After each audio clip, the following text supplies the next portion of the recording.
अब एक अनाथ है और उसे गोद लेना चाहती थी। मेरे साथ आओ प्यारी लड़की, जब तुम बड़ी होगी तो मैं तुम्हें सफल और सुंदर बनाने की पूरी कोशिश करूंगी। इसलिए करेन कई वर्षों तक बूढ़ी औरत के साथ रहने चली गई। करेन, तुम अपनी माँ के अंतिम संस्कार से ही ये जूते पहने हुए हो, अब इन्हें उतार दो, ये बहुत गंदे हो गए हैं। नहीं, मुझे अपने लाल जूते बहुत पसंद हैं। ओह कैरन, इतनी जिद्दी मत बनो, चलो अपने जूते बदल लो। मैं वादा करता हूँ कि मैं तुम्हें बेहतर जूते दिलवाऊंगा। कैरन बूढ़ी महिला का अपमान नहीं करना चाहती थी, जिसने उसे अपनाने की इतनी दयालुता दिखाई थी। इसलिए उसने आखिरकार अपने लाल जूते उतार दिए और फेंक दिए।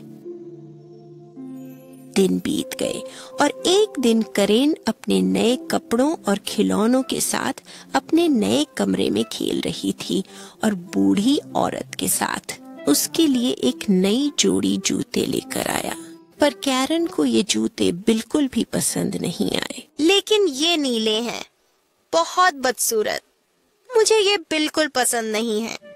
तो कई सालों तक कैरन को अपने लाल जूते की बहुत याद आई। वह एक खूबसूरत नौजवान लड़की बन गई, लेकिन उसका जिद्दी रवैया कभी नहीं बदला। यहाँ तक कि जब बूढ़ी औरत उसके लिए उपहार लाती थी। मैं यह चीज नहीं पहनना चाहती, लेकिन मैंने इसे तुम्हारे लिए बुना है। मैं ये खाना कभी नहीं खाऊंगी, मेरे लिए फ्रेंच फ्राइज बना दो, कम से कम। बस थोड़ा सा काट कर ले रहा हूँ दोस्त। बूढ़िया बहुत परेशान थी। जब कैरन बिना खाना खाए मेज से उठ गई तो उसने उसके लिए फ्रेंच फ्राइज बना दिए और उन्हें अपने कमरे में ले गई। उसी समय कैरन अपने नीले जूते उतार रही थी। देखो, देख रहे हो, अब मेरे सारे सामान छोटे हो गए हैं, मैं बड़ी हो गई हूँ। आओ फिर चलो तुम्हारे लिए नए कपड़े और जूते खरीदते हैं। फिर बूढ़ी औरत और कैरन दुकान गए। अरे देखो, बिल्कुल मेरे पसंदीदा लाल जूतों की तरह दिखते हैं, मुझे ये जरूर चाहिए, चलो इन्हें ले लेते हैं। करेन, तुम्हें फैंसी लाल जूतों की जरूरत नहीं है, तुम्हें ऐसे जूते चाहिए जो तुम सम्मान के साथ पहन सको। जैसे अगर हमें किसी अंतिम संस्कार में जाना पड़े, मैं तुम्हें केवल एक जोड़ी जूते ही खरीद सकता हूँ। चलो वो काले वाले लेते हैं और घर चलते हैं। मैं बहुत थक गया हूँ, मुझे परवाह नहीं है। अगर तुम दोनों जूते नहीं खरीदोगे तो मैं अब से हर जगह नंगे पांव चलूंगी। छोटी लड़की, मेरी इच्छा है कि तुम इतने जिद्दी नहीं थे। बुजुर्ग महिला ने कैरन के लिए काले जूते खरीदे और उसे खुश करने के लिए अपनी आखिरी बचत से लाल चमकदार जूते भी खरीदे। उन्हें पैदल ही घर जाना पड़ा।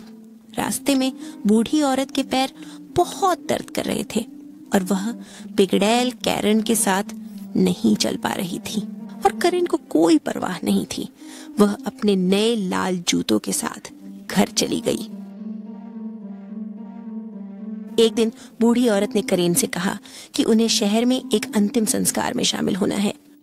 शांतकानी चाटिए, कैरन, सुनिश्चित करो कि तुमने काले जूते पहने हैं, नहीं तो यह अंतिम संस्कार में अपमानजनक होगा। कैरन ने अपने कमरे में काले जूतों को देखा और फिर चमकदार लाल जूतों को। उसने लाल जूते पहनने का फैसला किया।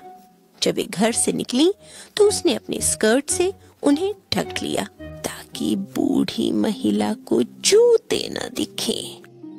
हालांकि अंतिम संस्कार में हर किसी ने सीरन के जूते उसकी स्कर्ट के नीचे चमकते हुए देखे। वे आपस में किरण के लाल जूतों के बारे में बात कर रहे थे।